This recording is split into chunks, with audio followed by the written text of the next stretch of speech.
Morning student. कैसे हैं आप? अच्छे हैं? चलिए, बरसात का मौसम है, पढ़ने का मौसम।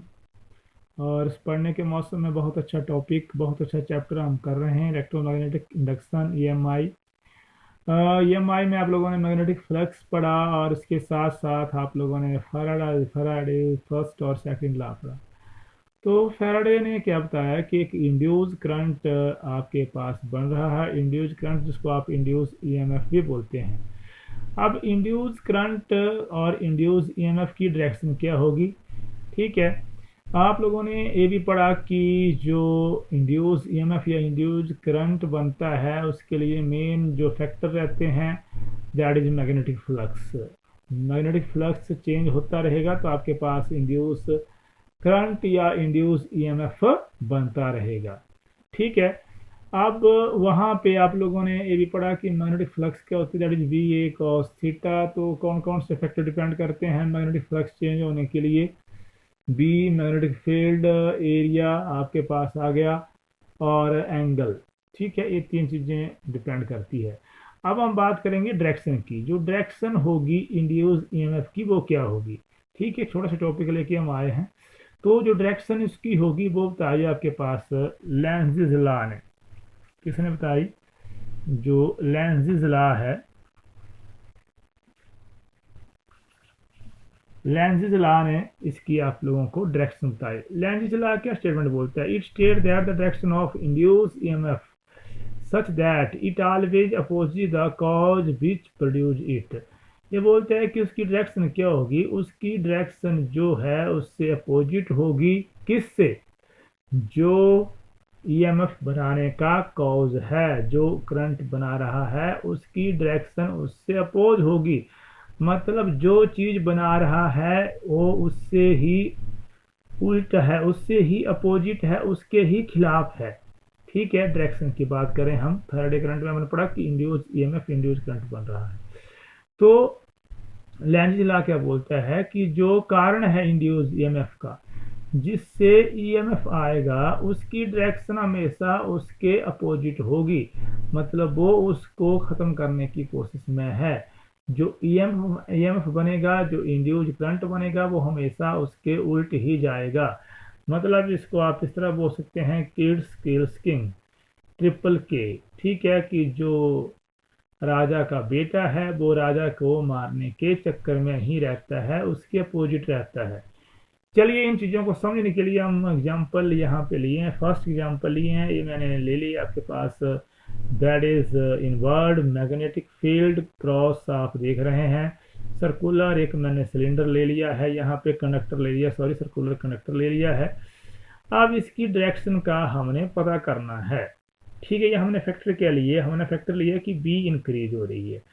बी इंक्रीज हो रही है तब आपके पास क्या बन रहा है? EMF आपके पास बन रहा है, क्योंकि मैग्नेटिक फ्लक्स इंक्रीज हो रहा है, और मैग्नेटिक फ्लक्स इंक्रीज हो रहा है तो EMF इंड्यूस आपका बन रहा है। ठीक है, तो इसको हमने फाई को हमने डिक्रीज करना है, हमने मैग्नेटिक फ्लक्स को डिक्रीज करना है। मैग्नेटिक फ्लक्स को कैसे डिक्रीज किया जाएगा?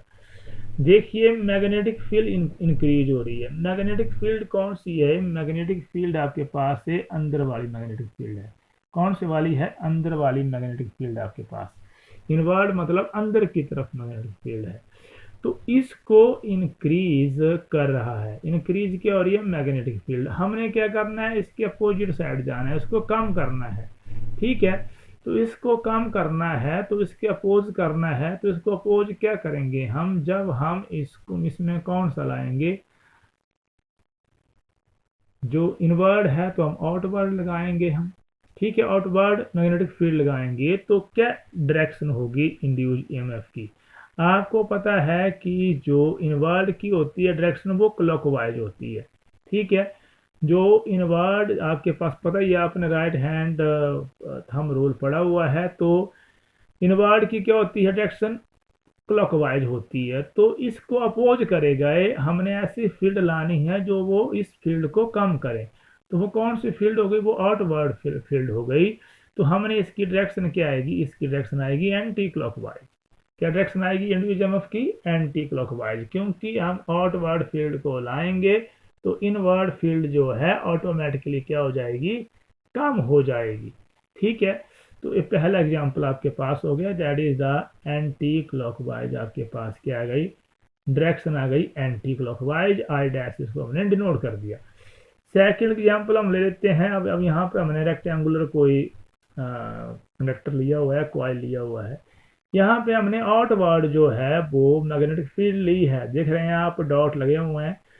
अब आउटवर्ड ली हुई है, इसको कम करने के लिए हमें क्या करना पड़ना भाई, इनवर्ड लगानी पड़नी, क्योंकि मैग्नेटिक फील्ड इंक्रीज हो रही है। ठीक है, फाई इंक्रीज हो रहा है तो मैग्नेटिक फील्ड भी क्या हो रही है, इंक्रीज। इंक्रीज कैसे होगी, जब चेंजिंग आएगी मैग्नेटिक फ्लक्स में। तो हमने इसकी डायरेक्शन क्या ले ली, हमने इनवर्ड मैग्नेटिक फील्ड को ले आए, इससे पहले का अपोजिट केस। तो आपके पास डायरेक्शन इस तरह से, डायरेक्शन आपके पास क्लॉकवाइज डायरेक्शन आ गई, that is the direction of induced current और ईएमएफ। थर्ड एग्जांपल हम यहाँ ले रहे हैं, देखिए अब यहाँ पे थर्ड एग्जांपल हम ले रहे हैं। यहाँ बी कांस्टेंट है, बी का कोई रोल नहीं है। हमने एक सर्कुलर आपके पास कंडक्टर ले लिया है। ठीक है, एक कंडक्टर जब पहले हमने जब कंडक्टर लिया हुआ है, देख रहे हैं आप, ये थोड़ा सा बाहर है मैग्नेटिक फील्ड से। ठीक है, मैग्नेटिक फील्ड से थोड़ा सा बाहर है। अब इसमें जब मैग्नेटिक फील्ड से बाहर है, मतलब इसमें कम क्या, magnetic lines, magnetic field lines जा रही है, देख रहे हैं आप। ठीक है, आधा बाहर है आधा अंदर है। फिर हमने इसको मोशन दी, इस कॉइल को मोशन देने के बाद ये कहाँ पहुंच गई, यहाँ पहुंच गया।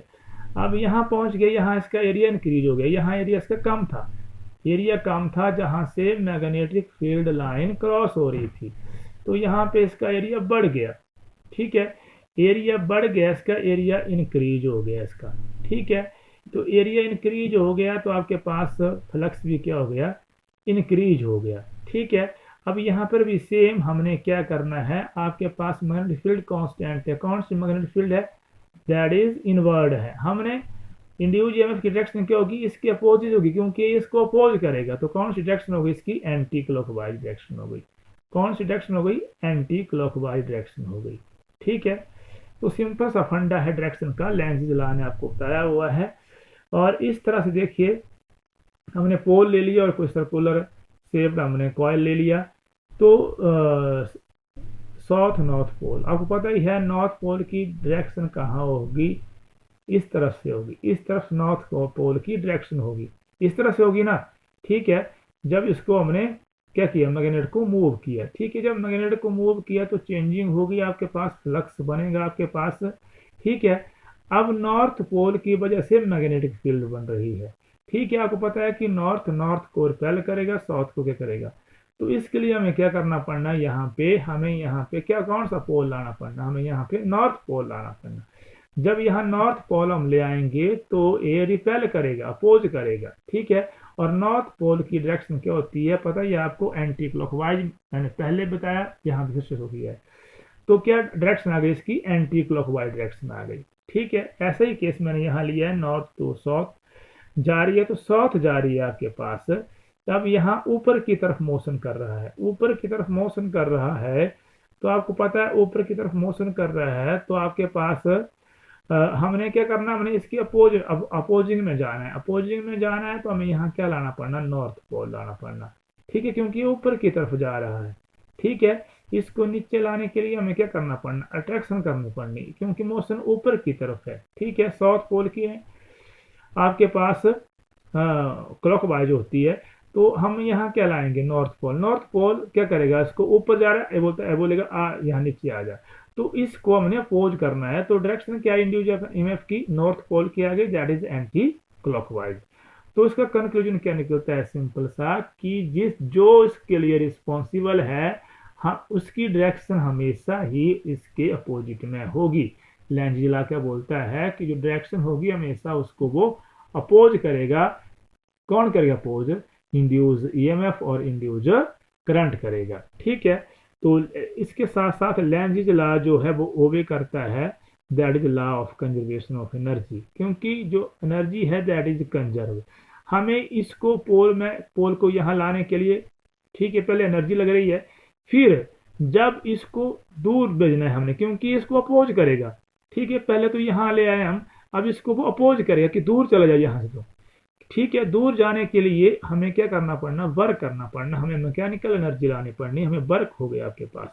ठीक है, तो मैकेनिकल एनर्जी को किस में कन्वर्ट करता है, इलेक्ट्रिकल एनर्जी में कन्वर्ट करता है। मैकेनिकल एनर्जी को जितना पास आने में लगा उतना ही हमें उसको दूर लाने में एनर्जी लगेगी। तो जो एनर्जी है that can neither be created nor it can be destroy, that can be change from one form to another form, ये बोलता है law of conservation of energy. तो कोई भी एनर्जी वेस्ट नहीं हुई यहाँ पे, मैकेनिकल हमें वर्क करना पड़ा और आपके पास क्या आ गया, that is mechanical energy converted into electrical energy due to motion of flux change और इंक्रीज। ठीक है, तो इसके साथ साथ अब आपके पास यहाँ पे जो हमारा नेक्स्ट आ जाता है दैट इज मोशनल ईएमएफ। ठीक है, मोशनल ईएमएफ की बात वही है कि जब मोशन में हम इसको लाएंगे, जो भी कंडक्टर होगा, ठीक है, उसको हम मोशन में मतलब उसको वेलोसिटी लगाएंगे तो किस में आ जाएगा, वो मोशन में आ जाएगा।